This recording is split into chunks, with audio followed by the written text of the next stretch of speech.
Hey everyone, and welcome to Rocky Watches Movies. Today we're going jungle deep with a classic action flick, Predator.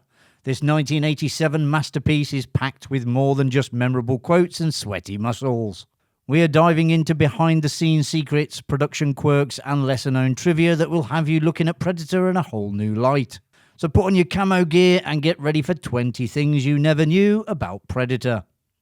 Originally titled Hunter, the film underwent a transformation after its production and became Predator.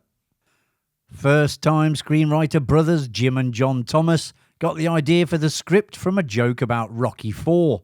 The premise was that after Rocky defeated all the human opponents he could take on, the only logical move would be for Rocky to fight an alien. The Thomases took the idea and wrote a script. Even though the film was pitched as Rocky meets Alien, John McTiernan, the film's director, has said his personal vision leaned more towards a modern take on King Kong.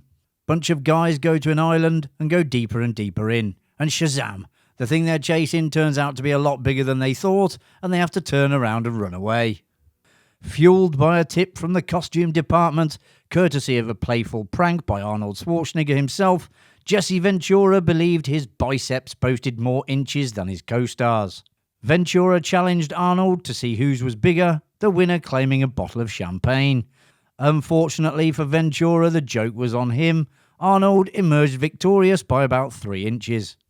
Fresh off scripting Lethal Weapon for producer Joel Silver, Shane Black landed a role in Predator, not for his acting prowess, but for his writing expertise. Black was brought on board to portray Hawkins. This strategic casting ensured Black's presence throughout filming in the remote jungle setting. The idea to have him readily available for script revisions if needed, although Black himself downplays the extent of these on-set rewrites. Years later, Black would come full circle, writing and directing the 2018 sequel, The Predator. The Predator's initial design envisioned a swift and agile alien, leading to the casting of martial arts star Jean-Claude Van Damme. However, Van Damme's frustration mounted as the cumbersome costume restricted his movements. Furthermore, the filmmakers ultimately felt he was too short for the imposing presence they desired for the creature. These factors ultimately led to a casting change. The Predator's first incarnation fell short of terrifying. The initial design resembled an awkward, bug-eyed insect, leaving director John McTiernan unimpressed. Determined to achieve a more menacing creature, McTiernan made a bold decision, halting production for a complete redesign. Arnold Schwarzenegger recommended the talents of special effects legend Stan Winston, the mastermind behind the iconic cyborg endoskeleton in The Terminator. Coincidentally, fate intervened on a flight to Japan. James Cameron, seated next to Winston, who was busy sketching Predator concepts inspired by Rastafarian warriors, revealed a long-held desire, a monster with mandibles. Seizing on this suggestion, Winston incorporated the fearsome mandibles into the final design of the revamped Predator. The halt in filming to revamp the Predator costume turned out to be a fortunate turn of events. With this unexpected downtime, the filmmakers seized this opportunity to assemble an hour of edited footage to showcase to the studio. The response was overwhelmingly positive, so much so that the studio greenlit additional funding. The new alien costume, which was worn by 7'2" Kevin Peter Hall, who had just played the titular Harry in Harry and the Hendersons, weighed more than 200 pounds. Kevin would also return to play the City Hunter in Predator 2. Unfortunately, Hall contracted HIV from a blood transfusion during surgery for injuries he sustained in a car crash, and he sadly died from AIDS-related pneumonia in 1991 at the young age of 35. As a tribute to Kevin Peter Hall's exceptional performance bringing the Predator to life, director John McTiernan snuck in a cameo for the actor. Following the Predator's self-inflicted nuclear demise, Dutch is rescued by helicopter. In a fleeting yet memorable glimpse, Kevin Peter Hall himself pilots the chopper. For those fans curious about the film's alternate reality, Dark Horse Comics offered a glimpse into What If, with their graphic novel Predator: The Original Screenplay. This adaptation showcased the agile reptilian predator envisioned in the early stages, a stark contrast to the iconic creature audiences ultimately saw. Interestingly, this discarded design also resurfaced, albeit modified, as an alien creature in the 2010 film Predators. The vocalizations of the Predator were brought to life by none other than Peter Cullen, the legendary voice behind Optimus Prime. Cullen has also been known to showcase his Predator vocal talents at conventions and events over the years. The Predator's signature heat vision presented a unique challenge for the filmmakers. Joel Hynek, the film's visual effects supervisor, devised a clever solution.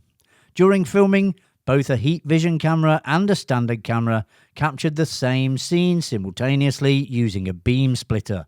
Then, in post-production, these two recordings were merged together. Filming in Mexico presented an unexpected challenge. The hotel's faulty water purification system resulted in a widespread outbreak of diarrhea among the cast and crew, with Arnold Schwarzenegger and director John McTiernan being the lucky ones to avoid the unpleasant illness. While illness wasn't a problem for Arnold Schwarzenegger, physical punishment certainly was.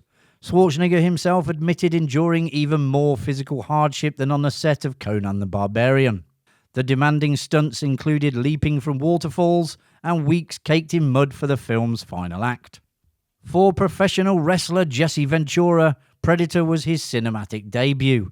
Before entering the world of entertainment, Ventura served in the US Navy as part of the underwater demolition teams, a fact that undoubtedly lent authenticity to his performance.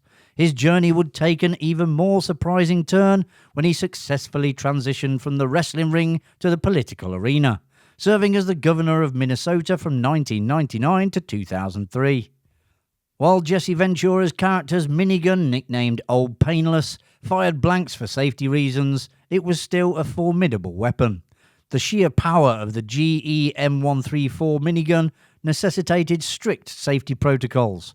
Whenever the weapon was discharged, cast and crew were required to maintain a safe distance of at least 50 feet. The Predator's blood initially flowed a shocking shade of orange. Unfortunately, the bright orange goop translated terribly on camera, forcing them to rethink their approach. The solution came in the form of glow stick fluid mixed with KY jelly. This simple recipe yielded a seemingly endless supply of blood for the creature, all created conveniently on set. Sonny Landham's portrayal of Billy, the stoic Native American scout in Predator, left a lasting impression. While Billy's demise occurs off-screen, his character resonated deeply with Dan Trachtenberg, the director of Prey. Trachtenberg specifically cited Billy as the inspiration behind his decision to focus on a Comanche tribe in Prey. He said that he wanted to focus on characters that were usually the sidekicks. Carl Weathers has revealed the cast of Predator adopted a hardcore fitness routine. They'd hit the gym at the crack of dawn, aiming for a pre-shoot muscle pump. Weathers, however, employed a different strategy. He'd wait until the gym was clear before his workout, trying to maintain the illusion his rippling physique just came naturally. And there you have it, folks. You now know a little bit more about Predator. If you enjoyed the video, which I presume you did as you got this far, hit that like button and subscribe so you don't miss any future videos coming to Rocky Watches Movies. Thanks for watching. I'll see you in the next one. Bye for now.